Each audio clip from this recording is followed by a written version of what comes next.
students who did this, and I told their story. And was buffalo grass like a toxic? Not toxic, but it just, what happens is it spreads extremely quickly and it'll kill off other plants and suck water from the habitat.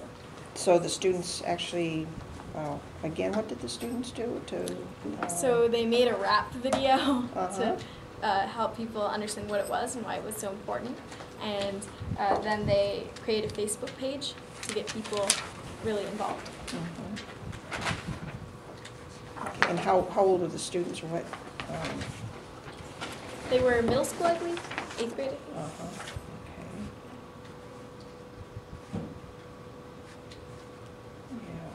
Okay. Yeah. Okay. And so you're talking about how to use technology. Yes, students learn because students are already using technology so much that I think it only makes sense to repurpose some of the efforts that we put into posting pictures of ourselves into education, into blogging about learning topics, and really utilizing technology to get us interested. And again, some examples are blogging about?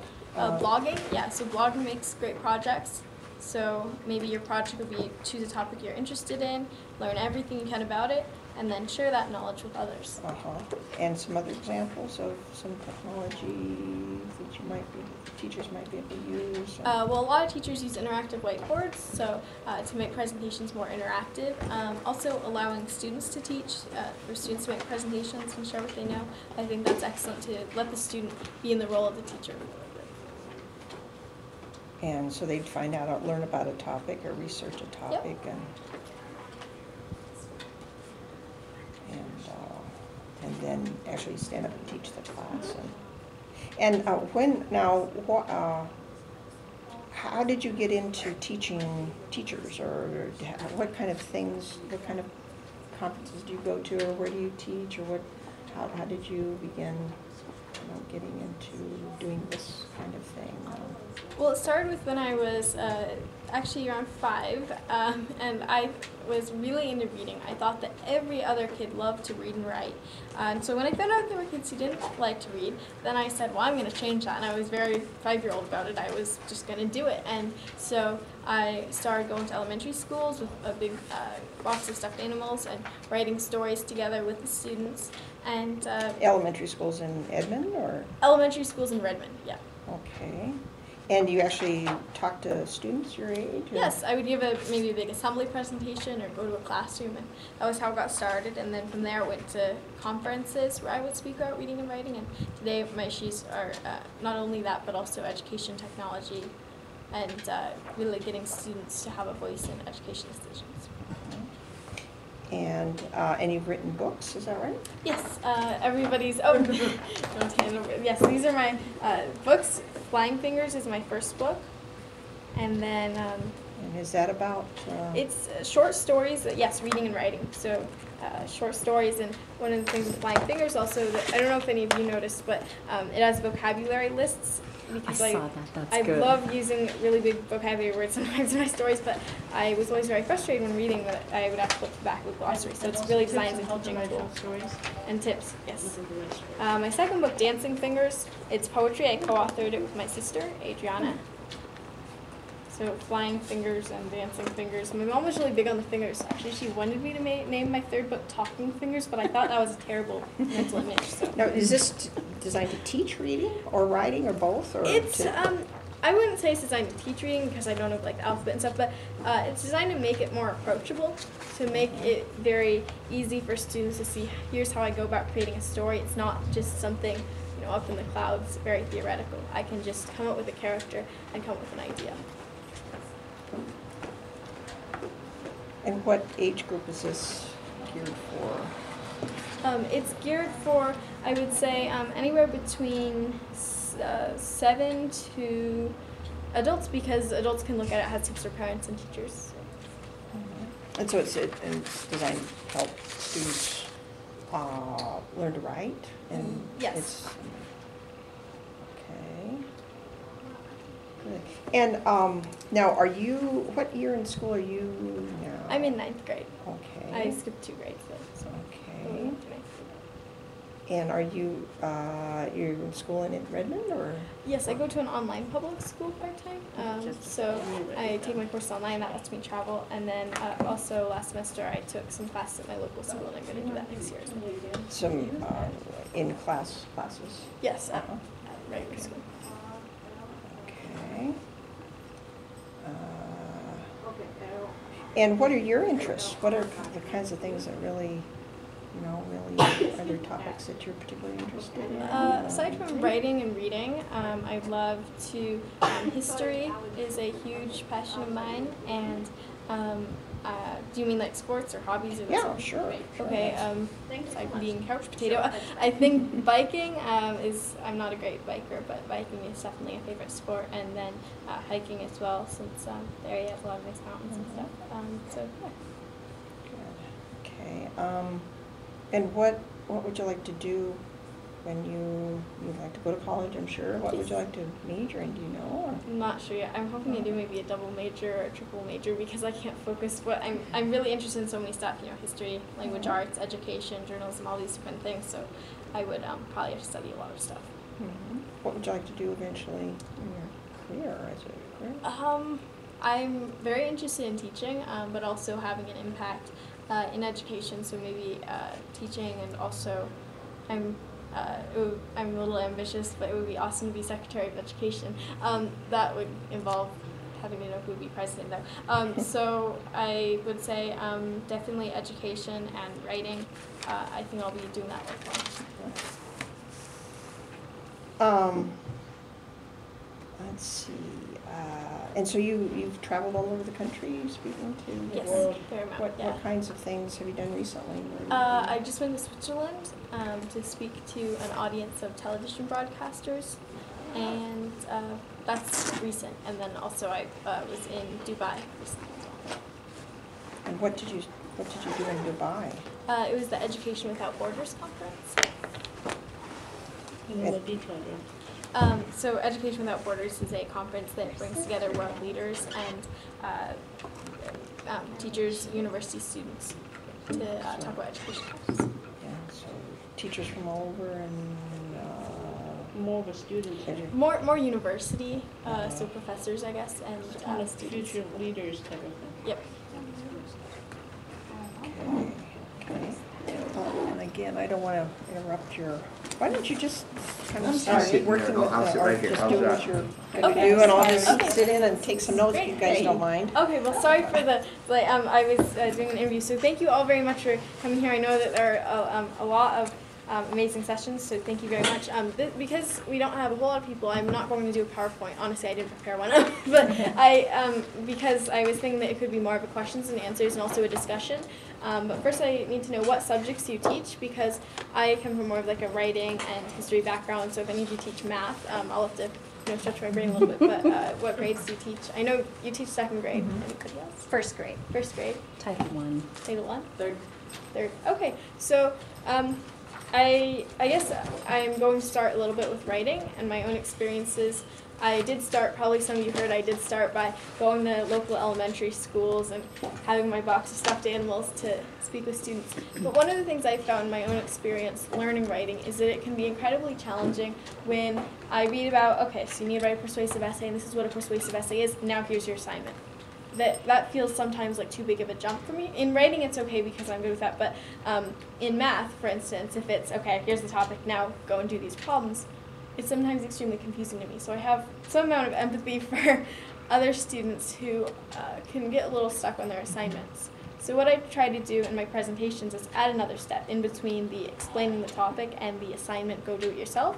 I have a collaborative element where I ask the students, okay, let's write about this. What color do you think, if I'm doing descriptive writing, which I know is a big thing, and I'll say, well, when you're describing, you want to create a vivid image for the reader.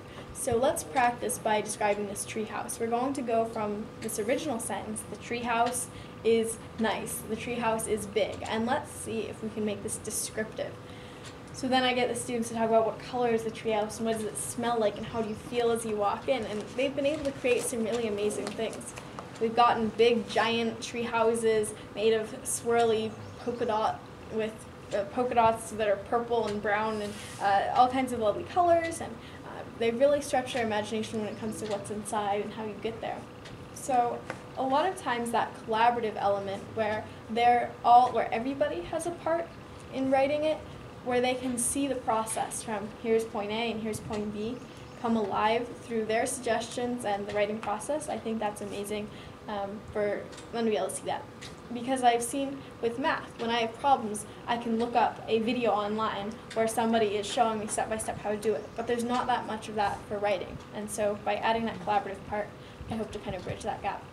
But that's just one of the things that I do. What are some of the things, do you have experiences, do your students love to write, hate to write, writing, any challenges or things that you do? I think it depends on the group a lot of times, you know. Sometimes, like this year in first grade, I had kids who loved to write. So they would write. Last year, and it was like pulling tooth and nail to get them to do that. But using the senses definitely helps, you know. And a lot of times what I'll do is grab, like I'll have them have something in their hands, something concrete that they can actually look at, and then start describing it to write their story about it, you know. So. Yeah, I think that works really well. Anything else? We did our daily journals on blogs and on the internet. Oh, great. Sparked there. Yeah, I think for me, I was always being like 5 and 6. I would love to show off all the big words I could use and what I could do with writing. So that was my big element. And so on blogging, I would love to write about all these topics and show how smart I was. Essentially, I was kind of a show off. In Flying Fingers, when I had the vocabulary lists, it was because I was, you know, having a lot of fun using all these words. So I found that vocabulary can be and grammar too, it can be looked at as a really boring, old kind of thing, and nobody likes to memorize these vocabulary lists. But one of the things that I did was I would create stories with the words, and sometimes one of the activities that we did was if we had a word, for instance, surreptitious, then what we would do would be write a sentence or a paragraph about someone who was surreptitious but without using the word, and then people had to guess off the vocabulary list what word is she trying to describe. So by turning it into a game, and there's lots of great vocabulary games. I think we also played Hitchhiker, where we would sit, I don't know if some of you have done this, it's pretty fun. You just sit like 4 or 6 chairs in a row, like in a car, and then 76 chairs come out, they get on, and they have to act in a way, and they only get off once once the driver has guessed what it is, I think. So that's another fun one. So yeah, I've had lots of good experiences with learning writing and teaching writing, but I have definitely worked with students who start off, no, I don't want to put my pen on paper. I think one of the things that I find with my students is, certain students anyway, they have a hard time deciding what to write about. I don't know what I want to write about. I don't know. I can't think of anything. That's hard. What do you recommend for that? Well, I think that it has to be kind of a combination. I know a lot of students hate prompts too, so it's sort of a fine balance of that between letting you write about whatever you want and writing about something that has to do with the topic. So for me, I think the scariest thing for me is when I get a prompt, but it's general enough that I have different experiences I have to sort through, so that's a little terrifying for me even now. And I think that either maybe having a fun but specific prompt, or a fairly open prompt where maybe it's you know, something fairly general. But in order to get ideas out, have any of you tried like free writing, where you have a piece of paper and someone starts writing and then they fold it over and they pass it around to create something that's really ridiculous, but it gets people to think and to write and really not be limited.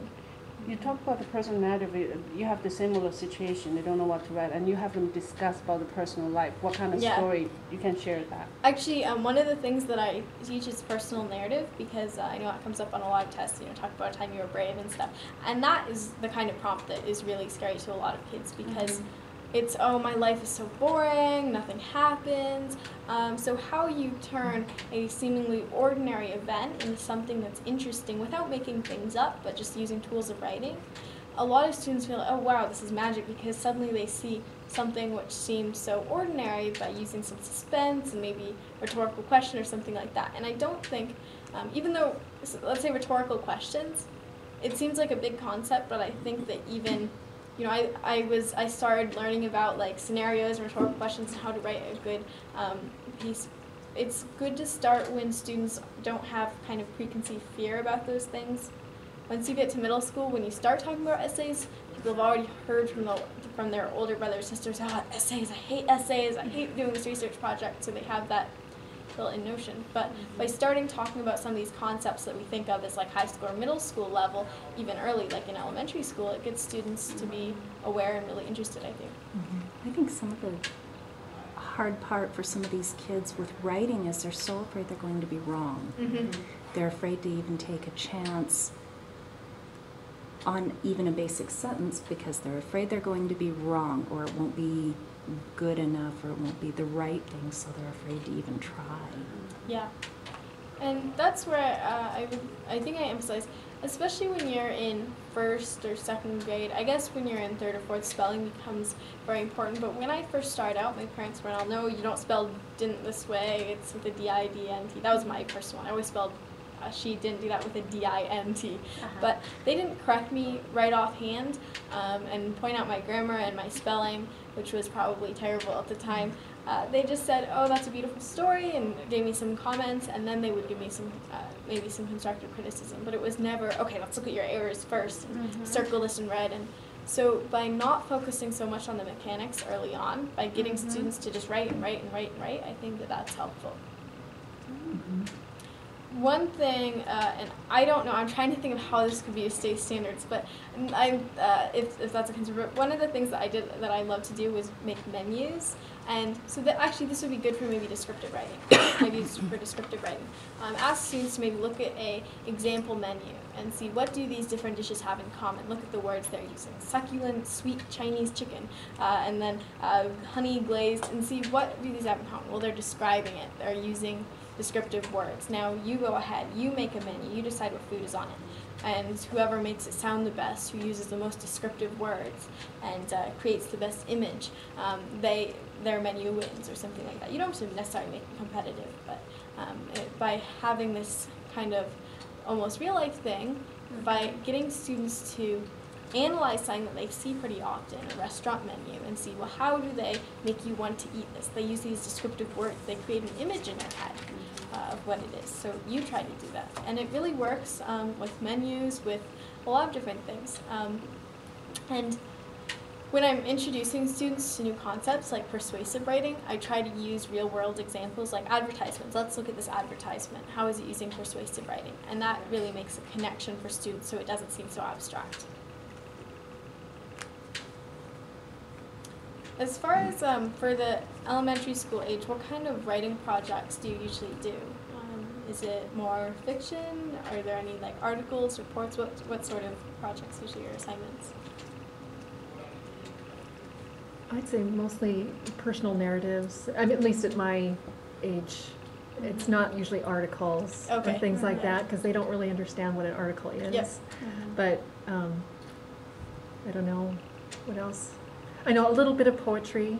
I haven't done a lot of that, but some. Okay.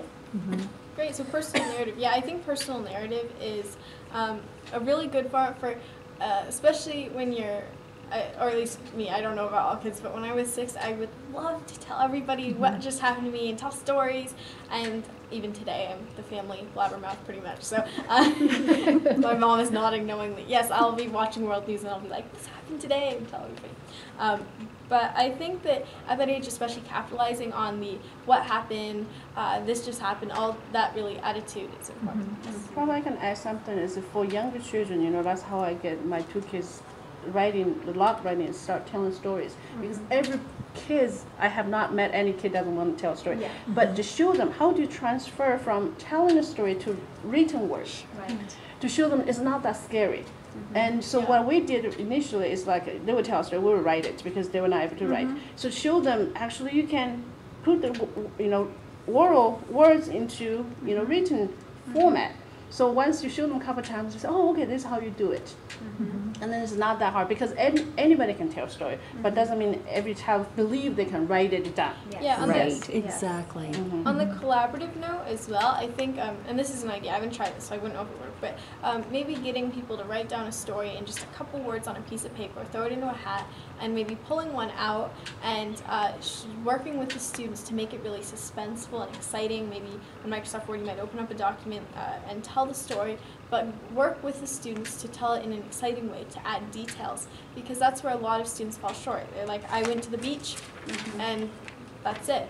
But I showed a snippet of that video with the kindergartners, and what they did was each person, every day, 3 people would tell a story, and they would sit up at the front of the class and tell a story, and it started out at the beginning of the year, it was I went to the beach, but by the end of the year, because they saw what were people asking, because people would ask questions after the story, based on what the people were asking, they would add those details, I can demonstrate. realizing. So, okay, classroom. sure, the computer just, so this is an example of, I guess, collaborative writing.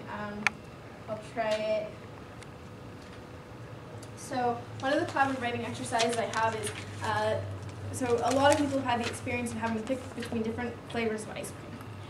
But that doesn't seem like a super interesting thing to write about. But it can be, because it's a conflict. You have this decision that you have to make between chocolate and strawberry or whatever flavor. So how do you make that interesting without maybe making things up?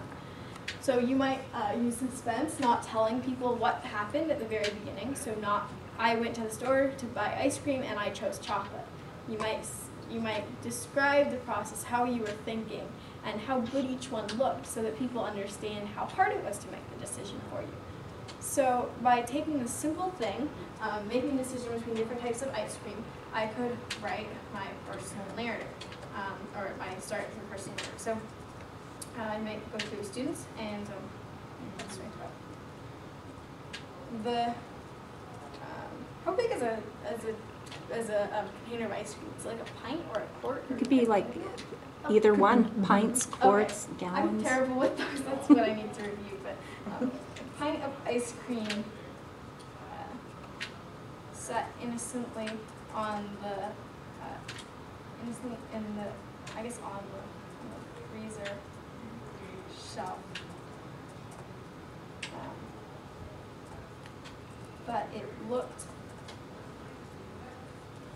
Yes, another thing is showing this to kids is like How I'm writing revising is not as I go fixed. up there. You Writing, can you edit. don't start out. It's not perfect. You try something out, you erase it.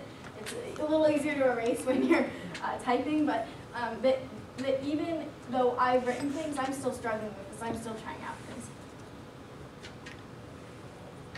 Maybe you can ask the audience or the students like what. So, the for instance, suggestion. let's start with so the pint of chocolate ice cream sat innocently on the freezer shelf. And my, actually, no. Hurry up, Adora, my sister yelled. Mom and Dad are at the checkout line. I wrenched myself away from the freezer section for a moment to glance down to where my parents were standing. There was one person ahead of them, meaning that I had to hurry up. So I might say, if let's say that you have to hurry and make this decision, that might be a bit of a challenge. So the pint of chocolate ice cream sat innocently on the freezer shelf, looking delicious, even inside,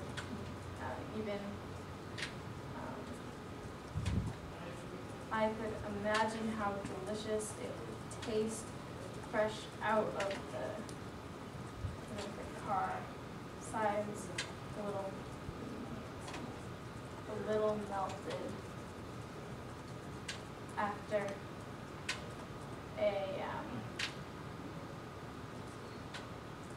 but then so then the other flavor, let's say it's strawberry. Look to the side where a larger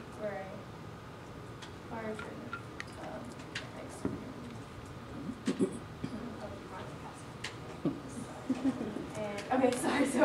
see the backspacing going on here. But here's what I might ask the students. So why does the strawberry ice cream catch my attention? What do I think?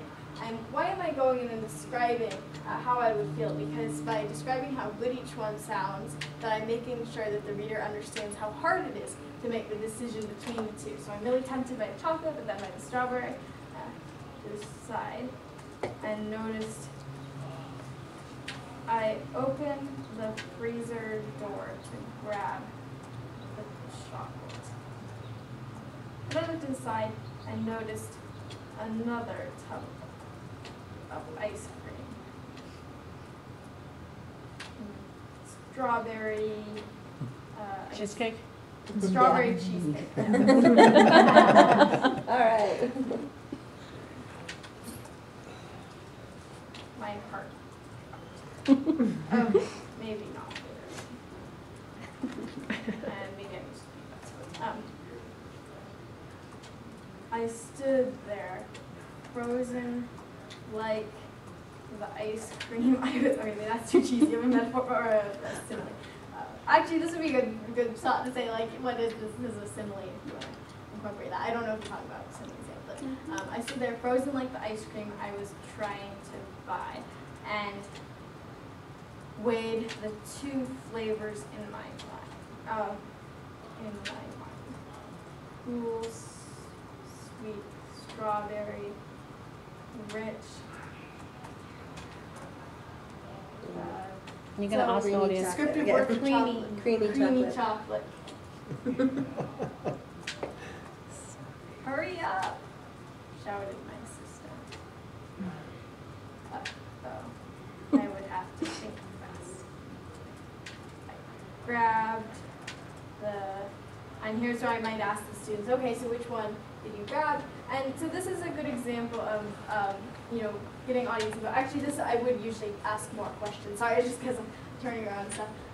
But by working with the students to turn this ordinary event, choosing between two different flavors of ice cream, which is something I might say grabbed out of a hat if people were submitting their ideas, then working through to say, well, how can we make this more interesting? So maybe by showing, well, why do you want this chocolate? Why do you want the strawberry? Showing the mental process. So your heart dropped, you saw the strawberry, and it's okay to say things like my heart dropped, even though you know that your heart didn't really drop, just to show how hard you're thinking.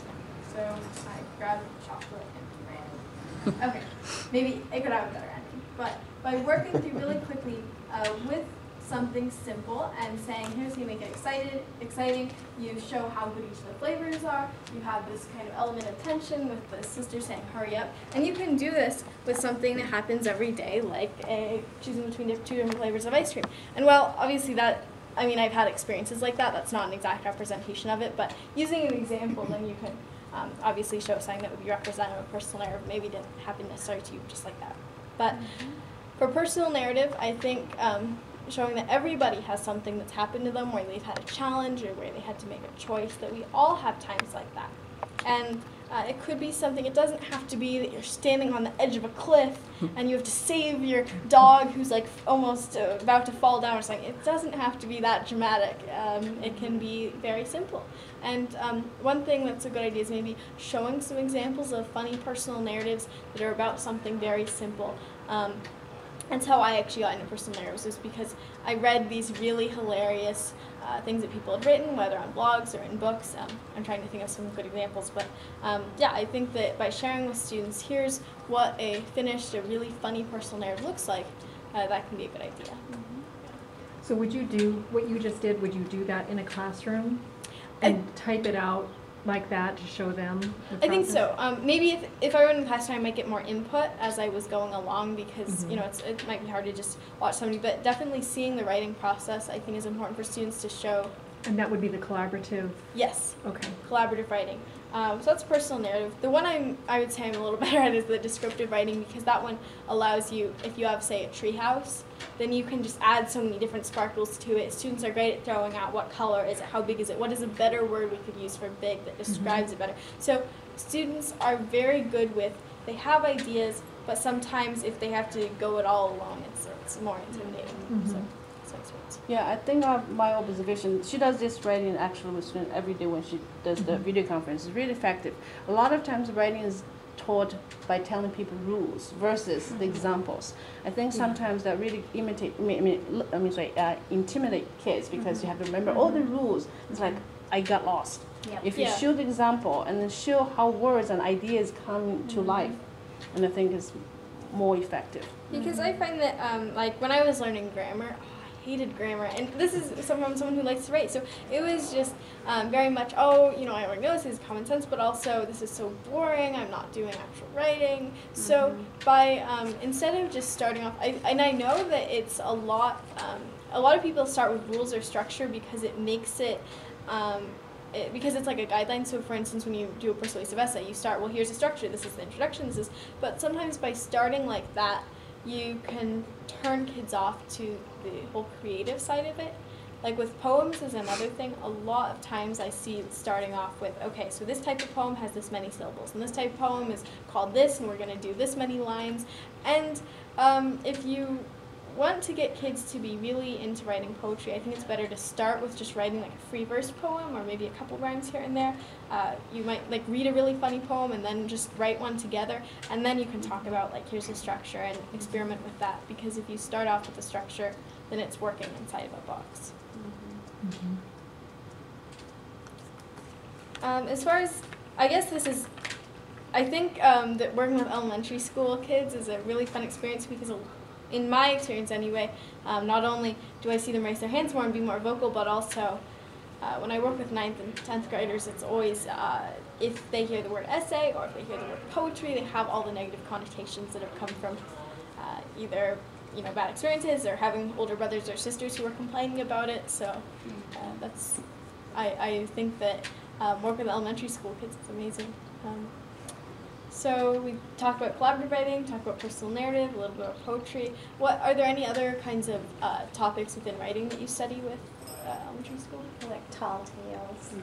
Tall tales. Oh, that's a great one. Actually, exaggeration is an amazing jumping off point for me because a lot of times students really naturally know how to exaggerate, and I think emphasizing that it's not hard. If you hear a story go from one end of the room to another, then it's like, okay, so suddenly somebody who slipped on the stairs is now in the hospital, critical condition. So it's not hard to do. I think if students understand it's what they've already been doing, tying it back to those real world examples, then that makes it easier. So tall tales and poetry. Wow, we sound like some well-rounded elementary kids. So for me, in my own experience, I can remember and I mentioned I was not a good writer. I misspelled words. So when I started typing, that made it a lot easier for me. And also there was a very fun element to typing that I felt very grown up because I looked at my mom and she was typing, so I really wanted to do that. And I don't know, how early do you usually start kids with computers or typing? Well, I did my whole class, technology this year. Great. They start on it though, even in your class with the... Started I'm with curious, keyboard. did you do keyboarding then? Did you do a keyboarding program or just? Yes, I started off, I think it was like Jumpstart or something, so it was with CD, very old-fashioned. And now they have so many things online, though I guess you don't necessarily have to have a CD anymore. Really? But Oh yes, very many free online. Yeah. The only thing They're is we have the Barracuda servers, so you almost have to, some of those, like the type, where the words fall and you have to type the words as they fall, Right. you have to make sure your IT person can okay Cleared that that- site oh, that's right, prior because to getting on, or you're kind of. yeah, they have a lot of ads sometimes to Mhm. pay for that. So yeah, that might be an issue.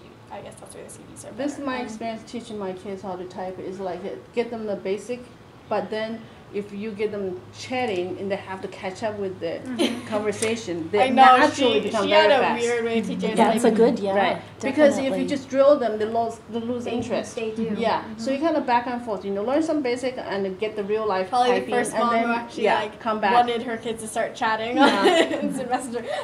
Now she probably regrets it because my sister loves Facebook way too much. Yeah. But I, which is actually part of the inspiration behind why I'm saying we need to repurpose a lot of the social networking to have an educational. I'm not saying okay, we need to make Facebook totally no posting pictures of yourself and stuff, but I think a lot of the energy that my sister puts into snap picture, upload it, that could be used for better things. So typing, I think starting kids early is a good thing because, I mean, while writing skills are important, for me, my writing actually improved and my spelling improved once I started typing. Because once I started typing, I saw this is the way that print looks, and I started trying to copy that. And so my writing became more uniform and spelled better because I was seeing the spell check and seeing how it was corrected. So most of your reading, because I think that you get a lot of your vocab words and a lot of your, how you're doing your little quotation and everything from reading. Do you read hard text? Or do you read off the internet more? I read a lot of books. I still read a lot of books, actually. I do. Strangely, even though I'm a huge technology, I prefer real books to ebooks. Ebooks are good. I use ebooks for a lot of classics because then I can get them. A lot of classics are free. But that was a terrible sentence there. But I find that, especially at a young age, it's a lot more durable. I can throw a book around. I can do so much with it, and I can, that's not good for the book, but I can flatten it down like that. You can't do that with an iPad. And especially at a young age, you want to be able to throw things around. I mean, and if you are giving everybody an iPad, obviously you have a lot of rules that are associated with that. So it's my personal experience. But you do both. I do both. I would say I go between it. I don't think it has to be one or the other. And the iPad is great for, or the iPad or iPhone or whatever digital device, laptops, really good for if you want to get classics and you want to, for instance, when we were learning about Anton Chekhov, the Russian playwright, I know this is not exactly elementary school, but we started it when we were like, I think I was 9 or something. And so the way that we read his plays, we were kind of acting out, we were reading out the lines as we went with different people. I was always the old ladies.